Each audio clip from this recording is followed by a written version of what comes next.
jamak sholat qashar takdim yang diajukan.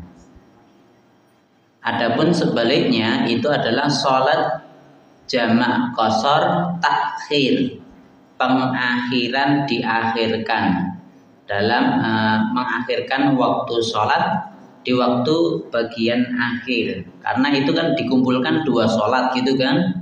Nah, berarti sholat duhur 2 rakaat diakhirkan di waktu asar digabung dengan sholat asar 2 rakaat dilakukan di waktu asar.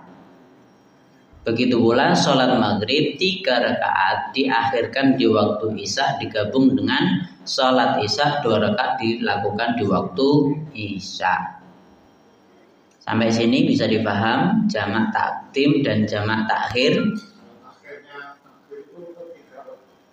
Maghrib tetap 3. Maghrib itu mau jamak, mau qashar, mau apa ya tetap telu, ra iso diringkas dadi 1,5 ya ra iso. 1,5 piye ra iso ya. Jadi 2 juga nggak bisa. Makanya kemarin sudah saya sampaikan, ada yang tanya tentang sholat malam, itu kan ada sholat witir gitu kan. Nah, sholat witirnya malam hari itu ada di sholat witir sebelum subuh. Adapun sholat witir di siang hari itu ada di sholat maghrib. Jadi seperti itu, makanya dia nggak bisa dikurangi, nggak bisa diganggu gugat keadaan apapun di rumah ketika safar itu tetap 3 selamanya seperti itu. Wallahu ta'ala a'lam bishawab. Ini sebagian perkataan ulama seperti itu, mengatakan bahwa sholat maghrib itu sholat witirnya di siang hari. Paham dari sini? Ada yang mau tanya? Silahkan. Enggak, tetap maghrib dulu. Tetap maghrib dulu baru isya. Tetap maghrib dulu baru isya. Yang awal tetap di awal, nggak bisa dibalik. Begitu pula duhur asar, itu kan podo-podo loro nih. Niatnya ya tetap duhur sih. Niatnya tetap duhur sih baru asar, meskipun itu di waktu asar. Karena yang awal itu diniatkan yang pertama, nggak bisa dibalik. Paham dari sini? Kecuali misalnya lali. Wingi aku dong sholat subuh misalnya wingi. Aku saiki langsung sholat subuh lah ngono lho. Wis ora gagas piye waktune maghrib atau waktune asar, waktune isya terserah. Jadi seperti itu. Kalau lupa, niatnya tetap sholat subuh. Jadi niatnya sholat subuh. Padahal maghrib Pak, lah yo wis salah itu nggih lali ngono lho. Itu meskipun di waktu yang diharamkan sekalipun, kalau jenengan kemarin belum sholat ya harus segera sholat. Paham dari situ? Misalnya habis sholat asar baru ingat mau subuh urung sholat. Misalnya loh, bar asar kan kudunya oleh sholat ini, seharusnya kan nggak boleh. Tapi lah piye aku ya urung sholat subuh, nah gitu loh. Tetap harus segera dilakukan. Kok nek tak undur meneh, lali meneh, ngono lho. Karena hadisnya jelas, kalau seseorang tertidur atau lupa dari suatu sholat, hendaklah dia melakukan sholat ketika dia ingat. Ketika dia ingat ya kuwi, ingatnya kapan ya kuwi, harus dilakukan di waktu itu pula, tidak boleh mundur-mundur karena khawatir lali meneh jenengan, ngono lho. Paham nggak sini? Silahkan. Misalnya sholat isya-nya lupa, niatnya pas subuh, kemudian sholat isya-nya berapa kali? Ya tetap 4 rakaat no. Sholat tetap pada seperti asalnya. Seperti asalnya, jenengan belum sholat maghrib ya ping 3. Jenengan durung sholat isya ya ping 4. Nah ngono waktune kapan saja ya tetap ping 4 padha kuwi. Jadi seperti itu, bisa dipaham nggih? Ya. Selanjutnya, ini qada sholat bagi orang yang meninggalkannya. Perhatikan, orang yang murtad atau murtad keluar dari Islam. Misalnya Januari tanggal 1 murtad, setahun sampai Desember Januari nih. Cara kodoke piye Pak? Cara kodoke ya kuwi mau ko Januari tekan Desember dikodok. Carane ngodok setiap kamu sholat subuh 2 rakaat tambah 2 rakaat kodok sing tahun wingi. Kuwi kuwi lakonane setahun kalau ngono. Paham? Paham belum? Setahun ya setahun no. Nek tok hitung wis sholat terus ora sido mangan gitu. Setahun diping sedina ping 5 ping setahun itu lah ping piro ngitungnya kleru malah. Nah caranya itu tadi setiap sholat subuh 2 rakaat tambah 2 rakaat kodok sing biyen. Kau sholat duhur 4 rakaat kodok biyen 4 rakaat setelah itu kan gitu. Wallahu ta'ala alam bisawab. Saya telah dapatkan keterangan seperti itu gen gampang mana ya. Jadi seperti itu. Silahkan. Katanya yang meninggal tadi sudah mati. Iya. Ya otomatis kalau murtad kan wanita. Ya. Kalau wanita kan tidak kewajiban untuk sholat. Ya. Setelah dia masuk lagi, ya itu berarti dia baru lagi. Enggak bisa. Jadi sebelumnya kan udah tahu dulu. Perhatikan, kan saya tadi bilangnya murtad ya, kecuali sejak kecil nggak Islam. Kecuali sejak kecil dia nggak Islam terus masuk Islam, maka dia dihapus. Tapi kalau sebelumnya gini, kalau saya naudzubillah min dzalik, aku wis Islam terus murtad, kan berarti sadurunge wis ngerti sih. Setelah itu murtad, maka dia harus mengganti, mengqadha. Karena meskipun dia murtad, wah emang orang kafir itu juga wajib sholat Pak, wajib. Dalilin di buka surat Al-Mudaththir. Buka surat Al-Mudaththir juz yang ke-29 setelah ayat yang panjang. Orang beriman itu nanti kongko-kongko dengan teman-temannya. Duduk-duduk dengan temannya, santai. Hanya kono kan ranah ibadahnya kan zikir, tasbih gitu aja. Nafas itu udah zikir semuanya. Terus ketika duduk-duduk dengan temannya, itu nyari temannya kok nggak temu. Terus dibilang oh mesti neraka, boleh ini neraka. Terus ditanya, masalakakum fi saqar? Kenapa? Apa yang menyebabkan kalian masuk ke dalam neraka saqar? Jawabannya apa? Qalu lam naku minal musallin. Mereka menjawab, karena dulu saya bukan termasuk orang yang sholat. Walam naku nut'imul miskin, dan kami tidak ngasih makan orang miskin. Wa kunna nakhudu ma'al khaidin, dan kami termasuk orang-orang yang benci orang-orang berbuat baik. Wa kunna nukadzibu biyaumiddin, dan kami mendustakan hari pembalasan. Hatta atana yakin, sampai kami mati meninggal dunia. Jadi yang menyebabkan orang kafir masuk neraka karena nggak mau sholat. Wong kafir berarti itu semua wajib sholat. Nek ra sholat sesuk diadab karena dia nggak sholat itu. Kan orang ngerti syariate Pak. Saiki ngene. Ayatnya jelas. Wa ma khalaqtul jinna wal insa illa liya'budun. Dan mereka kan diciptakan oleh Allah toh. Mereka kan nggak mau, yaitu urusan mereka, balasan untuk mereka. Mereka tetap wajib sholat, makanya sesuk masuk neraka salah satu sebabnya karena nggak mau sholat, gitu loh. Paham sampai situ? Sampai sini paham?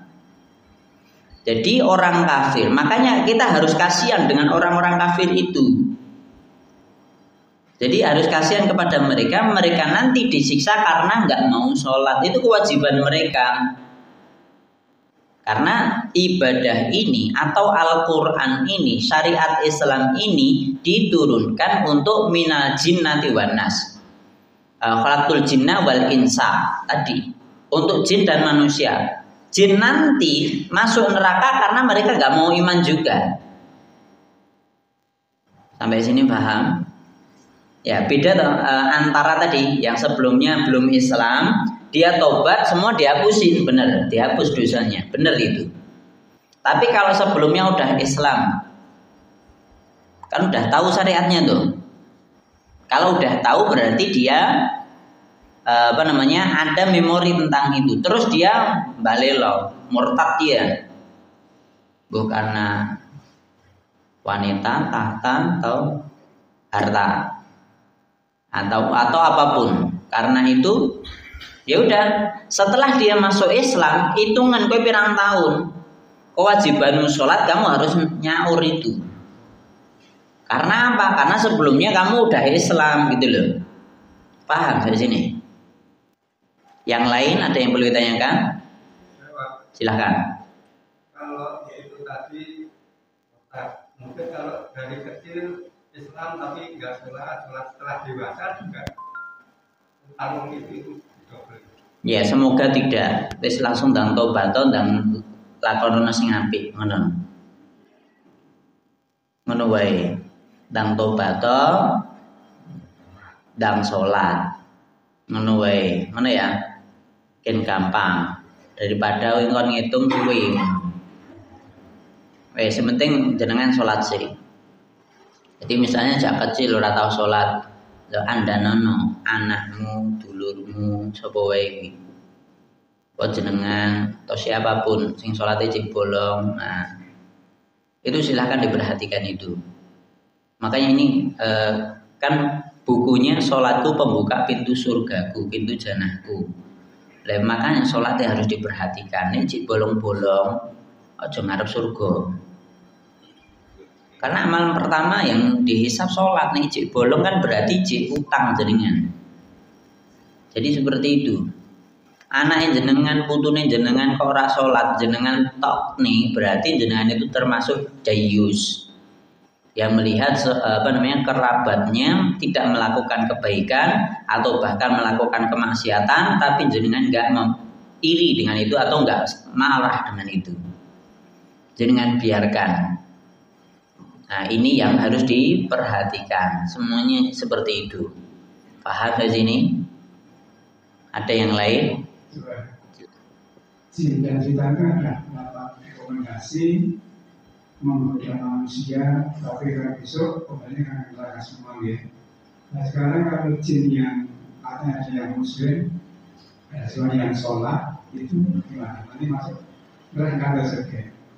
Berjalan gimana? Apa jin setan itu juga bisa mati tidak? Apa bisa beranak tapi tidak bisa mati atau gimana?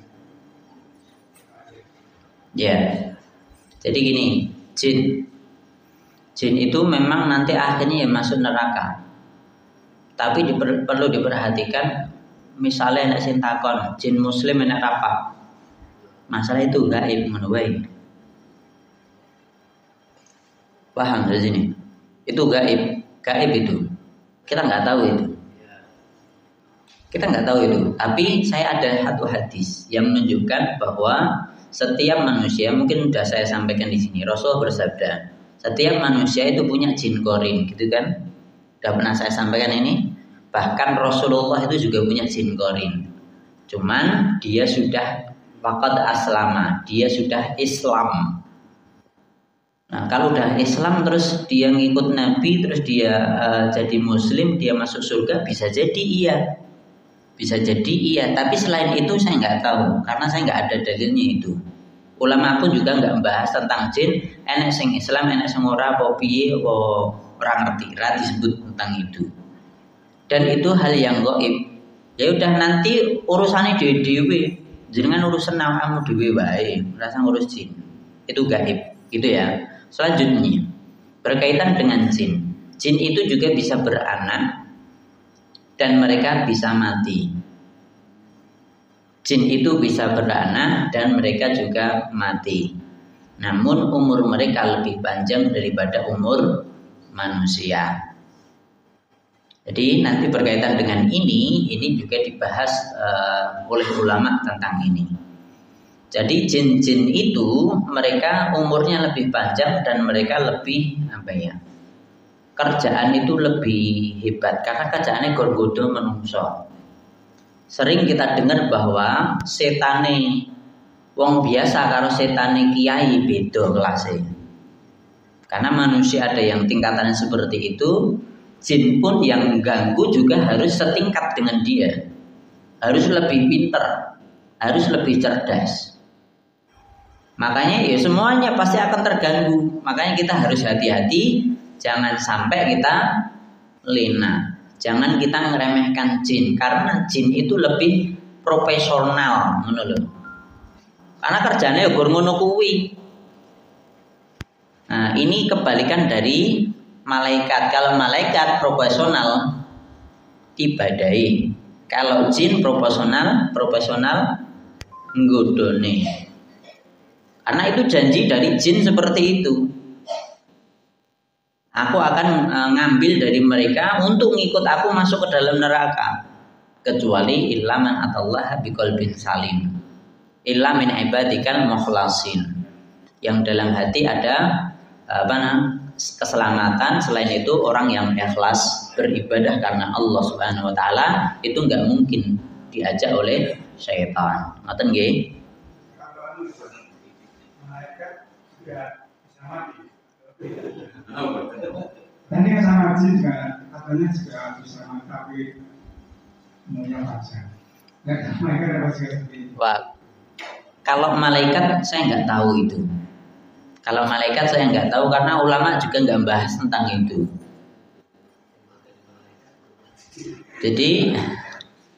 Jadi kalau jin ada yang mati. Kalau jin ada yang mati, kalau malaikat tidak dibahas, gitu. Kalau malaikat tugasnya udah tetap, mereka kon rukuk tok wis ra goliyane. Kon bagi rezeki ya dibagi rezeki tok wis.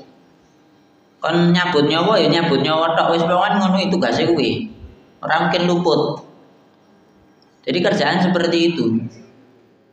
Nah, makanya kalau malaikat itu kan nggak masuk wa ma khalaqtul jinna wal insa toh. Kan dia malaikat beda. Jadi ibadahnya pun juga beda dengan kita. Ibadah mereka ya dengan ibadah yang sudah ditetapkan untuk mereka. Kon rukuk tok, salat ya salat tok, kon ngangkat aras ya ngangkat aras tok. Kon nurukin hujan ya nurukin hujan tok. Wis, kerjaannya seperti itu. Ngoten nggih. Tapi nanti enek sing mati apa ora lah Gusti aku ngerti niki. Malaikat ulama enggak bahas tentang itu. Ngoten nggih. Silahkan. Kan tadi katanya itu bisa mati. Ya. Jadi kalau manusia kalau dia mati berarti tidak ada rezeki. Ya. Maksudnya?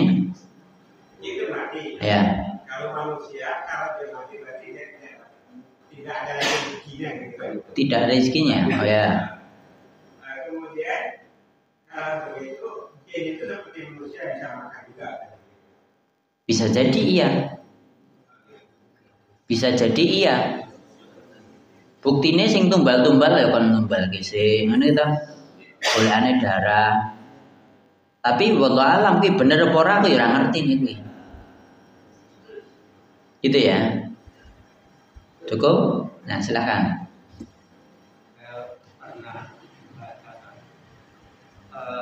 Malaikat itu bisa mati itu disebutkan bahwa yang terakhir mati itu malaikat pencabut nyawa. Yang mencabut nyawanya itu mati. Ya, gini. Kalau berkaitan dengan itu nanti di akhirat pas hari kiamat kuwi kabeh mati iya. Tapi sekarang singkat misale lho. Sing biyen nyembah karo Adam kuwi mati purung ki ning keterangan ini kuwi. Paham enggak sini? Jadi seperti itu. Kalau jin jelas ini keterangan ulama ada. Tapi kalau malaikat misalnya Jibril yang menurunkan wahyu untuk Nabi Nuh misalnya, ki padha ora karo Nabi Muhammad ngono lho. Kalau itu ya wallahu alam. Jadi seperti itu. Saya nggak tahu kalau itu. Nah, kecuali nanti di akhirat ketika terjadi kiamat semua mati. Semua manusia, jin, malaikat itu semua makhluk hewan, tumbuhan semua mati. Semua mati kecuali yang niup sangka Allah. Allah itu iya. Tapi mati sing kaya menungso iki ana ora? Apa terus menerus generasi turun temurun apa ora kuwi aku ora ngerti nih kuwi. Gitu nggih. Cuman jumlah malaikat pun juga amat sangat banyak. Jadi nanti di arsy Di atas bawahnya di langit itu ada satu tempat khusus untuk ibadah. Kuwi ning langit. Kuwi malaikat semua sing ruku ning kono ruku terus. Sampai tempatnya itu saking ora iso dienggo lewat. Saking ora iso dienggo lewat di sela-selane. Dene salat kan iso, misalnya ade lewat. Nah, misalnya ini wong salat ruku apa sujud, ade iso lewat ya. Malaikat kalau udah ruku udah enggak ada tempat untuk lewat. Sampai langitnya itu gemretek kaya ning apa ade ning lincah apa piye ngono. Nah, ngono kuwi kretek. Karena apa? Saking itu beratnya fullnya dan nggak bisa lewat di situ. Sampai seperti itu. Dan jumlahnya piro? Langit gedene semono, malaikat sampai tempatnya seperti itu, lah berarti banyaknya minta ampun. Wallahu a'lam bishawab. Kalau tentang itu, yang penting kita belajar hati selesai gitu aja. Ngoten nggih? Cukup? Ya, silakan.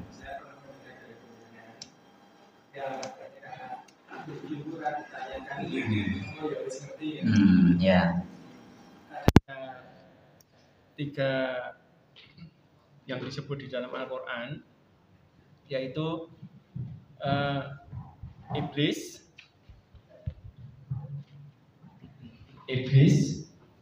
terus syaitan dan jin. Manusia jelas ya, kita sudah tergolong manusia, Pak Mufti barangnya tergolong manusia. Ini perbedaannya. Ya, walaupun saya pernah mendengar dari penjenengan ini tak rumahnya udah sing tekon gitu ya. Matur nuwun. Ya, iblis, setan, jin. Ya, gini, kalau iblis itu jelas sing elek dewi, nenek moyang itu, yang yang bisikin Adam, sing dibisikin siapa tahu? Hawa, Adam raiso.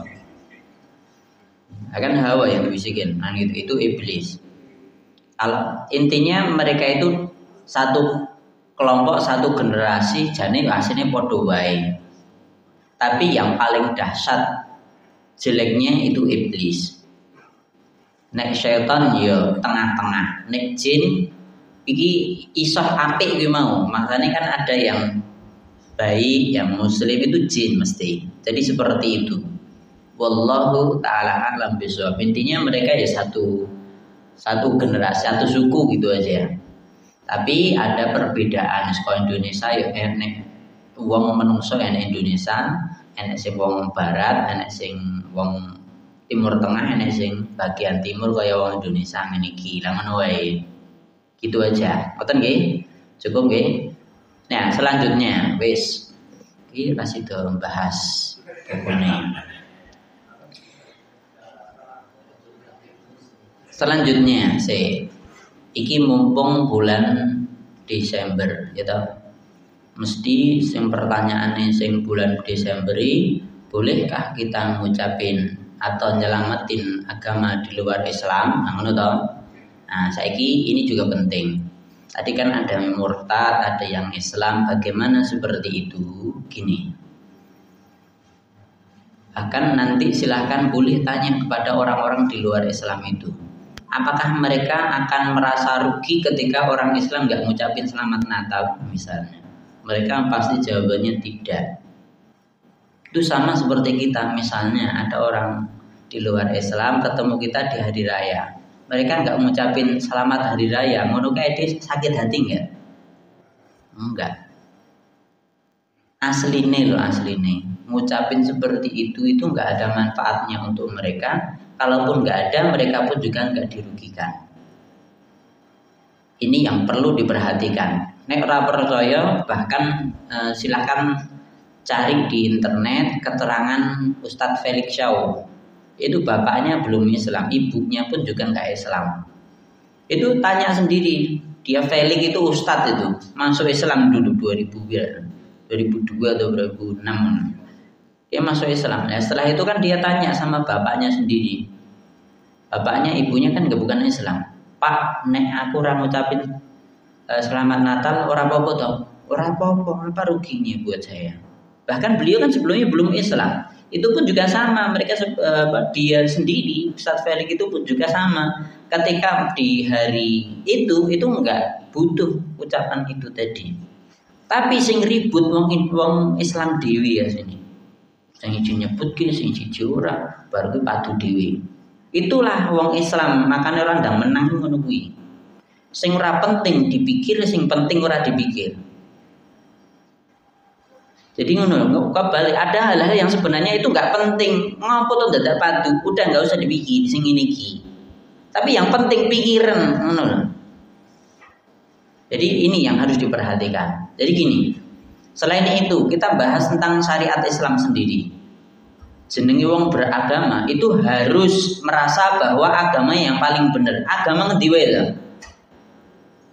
Ora neng agama kowe bener, aku yo bener, kowe bener. Remuk mesti. Apalagi nek wong Islam bilang bahwa semua agama sama. Mesti wong kuwi bodoh ora tau maca kitabe. Ora tau maca Al-Qur'an. Kuwi nek wong Islam ora tau maca Qur'an, nek wong ora Islam mesti yo ora tau maca kitabe. Mesti di dalam kitabnya mesti ada agamanya tok sing bener, liyane ora bener. Jenenge agama pasti seperti itu. Ini yang harus diperhatikan. Selain itu gini aja. Kalau kita ngucapin selamat kepada mereka berarti kita nyelamatin mereka gitu kan. Ini kalau sekarang saya membahasnya tentang logika saja. Gini, misalnya awake dhewe padha-padha arep munggah gunung. Dhewe nang duwe buku panduan dhewe, mereka punya buku panduan sendiri, mereka punya buku panduan sendiri. Kelompok agama ini punya buku panduan, agama ini punya buku panduan. Dhewe duwe buku panduan. Iki bener, saya merasa ini bener. Tak jalani. Kayak peta harta karun misalnya. Tak jalani iki mesti tekan puncak itu harta karun. Jejer iki ya duwe buku tur arep mlaku ya jarine ya arep mlebu surga jarine ya. Ning kene ya padha. Nek dhewe ngucapin selamat ngono kuwi, itu bisa jadi mereka akan marah di kemudian hari. Misalnya akhirnya ada yang mlebu surga. Nek ada yang mlebu surga, mereka mlebu neraka. Itu bisa jadi ketika masuk neraka nanti mereka akan nuntut kita. Apa tuntutannya? Biyen kok kowe ngucapin selamat untuk aku piye? Kowe kudune ngandani aku. Rene yo mlebu Islam gen mlebu surga. Ngono kudune. Bisa jadi mereka akan marah seperti itu. Ini secara logis gitu aja. Jadi misalnya agama mereka kan kita ucapin selamat gitu kan. Padahal ada yang ngerti ning kono ki mlebu jurang misalnya. Ning kono mlebu sarang penyamun misalnya. Misalnya seperti itu, ada jelas ngerti toh. Kalau agama selain Islam mesti mlebu neraka. Nah, berarti permisalannya iku sesuk nek lewate kono ki mesti jurang kuwi ngono. Wis diandani ning kitabmu. Nek kono mesti enek sarang penyamun misalnya. Ade wis ngerti kaya ngono, malah jenengan ucapin selamat ya, selamat melanjutkan perjalanan. Selamat melanjutkan perjalanan. Bayangno akhirnya mlebu jurang sing iji mlebu sarang penyamun. Mungkin ketika mereka masuk jurang, mereka sarang penyamun akan marah pada diri kita. Kurang ajar tenan. Bayangno kowe wis ngerti dalane ora ngandani aku. Mesti bisa jadi gitu loh. Paham wis ini? Ini secara logika aja rasa nanggung dalil iki ra membahas tentang agama apapun. Aku orang ngelek-elek siapapun. Tapi selamanya ngono kuwi. Jadi kita nggak butuh mengucapin hal-hal seperti itu. Bahkan banyak ulama yang bahas, apalagi kalau kita udah bahas Islam, banyak ulama yang bahas kalau kita ngucapin selamat untuk mereka berarti kita juga mengiyakan agama mereka. Itu yang bermasalah. Jadi di Indonesia ini memang agamanya banyak, rasnya banyak, kita harus saling menghormati. Iya, semuanya iya itu benar. Bhinneka Tunggal Ika nggih leres. Tapi bukan berarti kabeh agama tok iyani. Jadi seperti itu. Jadi kalau dalam Islam jelas lakum dinukum waliyadin. Wis jelas kuwi. Agamamu, agamamu, agamaku, agamaku. Maksudnya apa? kowe nek nglakoni agamamu ya silahkan ora tak ganggu, nek aku ngakoni agamaku aja tok ganggu, selesai to. Itu Bhinneka Tunggal Ika itu. Aja tok elek-elek agama liyane iya. Mereka pun nanti juga akan timbal baliknya juga nggak akan ngejek agama kita. Jadi hari rayanya beda, ya rapopo silahkan. Paham sini. Jadi seperti itu, jangan terus kita malah gabungkan seperti yang dilakukan oleh orang-orang jahiliyah, masyarakat jahiliyah di masa Nabi. Gentenan, sedina nyembah Allah, sedina nyembah patung, sedina nyembah bulan, sedina nyembah api atau matahari. Remuk ning ngono kuwi. Berarti jenengan enggak punya pendirian, gitu loh. Ini berkaitan dengan akidah, masalahnya ini seperti itu. Paham dari sini? Ya ini serasa tidak ada debat apa-apa serasa. Ini secara logis itu aja udah masuk akal. Ini jenengan gelem mikir. Ini pengen ruwet karo tanggamu karo kancamu ya silakan. Jadi seperti itu. Cukup nggih? Ya silakan. Terima kasih Pak. Kalau saya berpikir tentang Natalan itu sebenarnya menurut saya dari pemahaman saya itu kan kita dari Nabi itu mengajarkan ini betul. Ketika Nabi Isa itu kan mengajarkan itu tetapi dari jamaahnya itu ada nyereng, kemudian menjadi tidak benar sesuai dengan kaidah dari Allah sendiri sehingga menjadi agama A, Kristen A, Kristen B, Kristen C sehingga sampai sekarang itu ruwet gitu. Tapi kalau ditelusuri dengan betul itu kan agama Islam sebagai penyempurna. Jadi misalnya orang-orang itu tetap melaksanakan kan tetap sama saja di hadapan kita. Jadi menjadi agama yang betul itu. Nah permasalahannya kan jadi ruwetnya itu mereka sendiri. Natal jadi ini nenek apa jenenge es itu ada salju. Nah, padahal kan ceritanya kan tidak di salju di Mekah sama sekitar itu yang ada pohon kurma. Jadi dari internet mereka sendiri sudah ruwet gitu. Jadi sampai kita itu malah yang di sini yang tidak berlaku ya jadi ikut ruwet gitu. Sehingga tidak kita pas. Jadi mengucapkan orang jadi saya tidak mengucapkan itu karena saya belum memahami benar kapan lahirnya di mana dengan apa domba atau bagaimana itu kan. Nah sehingga kita harus kembali dulu meneruskan seperti yang kita lakukan gitu. Sehingga tidak perlu mengucapkan Natal atau apapun itu karena ya tadi mereka sekarang masih buat lahirnya kapan atau apanya kapan masih buat demikian tadinya tidak bertanya. Iya. Iya. Ade rasa bahas ini. Cocok dong. Ade rasa bahas agama mereka.